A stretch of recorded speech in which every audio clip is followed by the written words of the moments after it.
guys, it's Danielle and I am back with another process video, but before I actually get going on my layout, I kind of wanted to explain to you what I'm doing. So every Friday over on the Felicity Jane blog, the creative team shares some tips or tricks, and I have a little bit of a tip for you that I know not everybody is going to totally agree with, but it's something that I do, so I thought that I would share. So in my little scrap room, I keep a stack of layouts that I don't love. And I don't love each of these layouts for different reasons. Sometimes I don't love the designs. Sometimes I don't love the way that I told the story. But either way, I don't love these. And I'm not going to rip these apart yet or anything. I just keep them in a pile. And then if I ever go through a period of time where I am not necessarily inspired by my photos or the products I have, or I'm just going through a slump, I will pull out these stacks of photos, and there's usually one of them that will maybe speak to me, or maybe I got a kit in the mail that I know will be perfect for a particular story on one of these layouts, and then I will redo one of these layouts. So you can see here, these layouts are fine, and I may not redo all of them.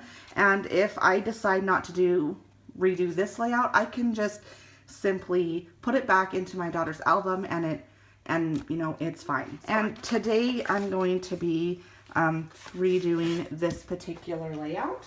I don't love this layout for a lot of reasons, but one of the reasons that bug me the most is I don't really think the photos match the product. Like, I don't think these, like, the photos aren't very good quality, and she's wearing these bright purple pajamas, and I don't know that they really match these muted colors that I picked. So today I'm going to be using the Note to Self Felicity Jane kit, and I'm going to rework this layout. All right, so I've had a chance to make a plan and look through my kit and have a really good idea of where I'm going with this layout. Now, I opted to just do one photo instead of two, and I turned it black and white so I didn't have to compete with the colors of that photo. Now, I know I want to use this acrylic life, and I have a strip from the cut apart sheet that says "hasn't been easy," just because this is a story about my daughter having to how it was a struggle for her when we had to wash her blanket because she didn't like to go for 1 second without it, and how she would sit in front of the dryer and watch that dry and just wait for the sound to beep so we could get the blanket out, which it was super cute to watch her. So what I did was I matted my photo in white, and then I cut out a bigger square of some of the multicolored polka dot pattern paper, and I really like the look of that, and I think that looks good with my title that I've already pre-picked. And I also cut one of the branding strips off the bottom of one of my papers, and it's just some yellow hearts, and I really like that. And I know that I want my journaling to go in that space below my photo. So before I can really commit to my journaling, I have to figure out where everything else is going to go on my page. And so I use my tape runner, and I get my photo and my mat stuck together, and then I center that down on my layout.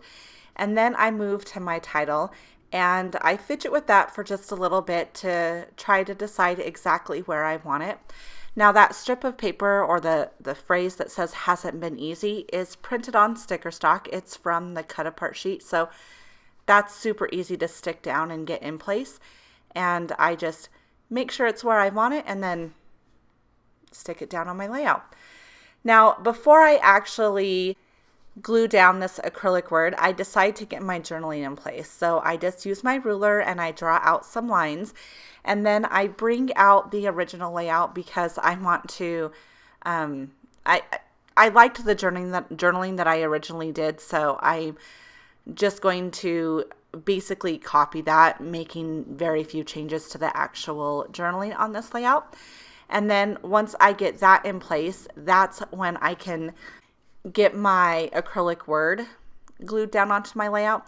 Now, I did go back and forth with how I wanted to approach my journaling on this layout because the F in life does dip down into my journaling. So I thought I could either leave a gap in my words so that there's a spot to rest that F, or I can just pretend like it's not even there. So when I wrote my journaling out, I decided to just not even worry about that F, and I decided that you could still probably read my journaling even with the interfering of that F. So I just didn't even worry about it.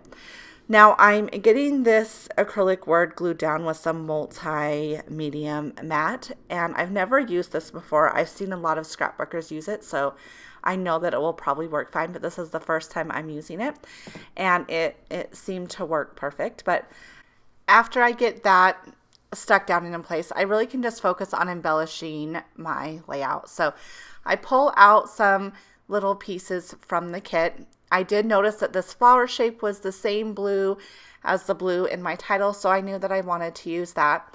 I pulled out this Good Stuff flare because I thought that was appropriate, and then just to add some more bulk to my cluster there, I used a tag to layer behind that little flower. Now, I originally picked the Good Stuff just because I thought it went well with this story. This photo is just so cute. It's some good stuff. But I ended up changing it to hashtag favorite, I think it says. I don't have my layout right here in front of me, because I thought it was even more appropriate just because my daughter's blanket is her most favorite thing. So yeah, I can see now it says hashtag favorite. And so I get that down and in place. And then I pull out some of the sequins and one of the puffy stickers from the kit just because I want to build that area up a little bit. So I originally was thinking that I wanted to use pink sequins just to bring another color to this layout. And there are pink circles in that polka dot paper, but I decided to go with all white just because, I love that look. And so I get that puffy sticker down there and I pull out a couple of the white sequins and I'm testing that out, but I knew right away that I liked that look better. And so I go ahead and just commit to that. And I use some more of that multi-medium to glue down my sequins and get those stuck in place. And it was at this point that I thought that it felt a little off. Like it needed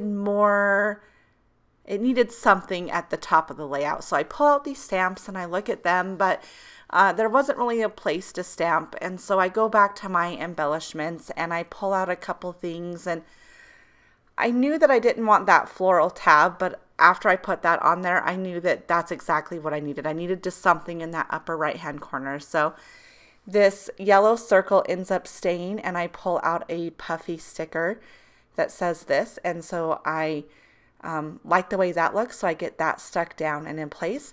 And then the last thing that I really need to do is get my date stamped on there. And so I pull out some blue ink that matches the little flower cut apart, and then the blue strip in the title. I have some ink that matches that, and so that is the option that I picked. And then you'll see here that I took my date stamp and I stamped right in that little space after my journaling is the perfect little spot for that. So, and then I call this layout done. So I just wanted to thank you so much for watching, and be sure to head on over to felicityjane.com to get more details and photos about this layout. Plus, check out all of the other fun projects that the other girls are creating. There's just so much inspiration over there. So, all right, guys, we'll talk to you later. Bye-bye.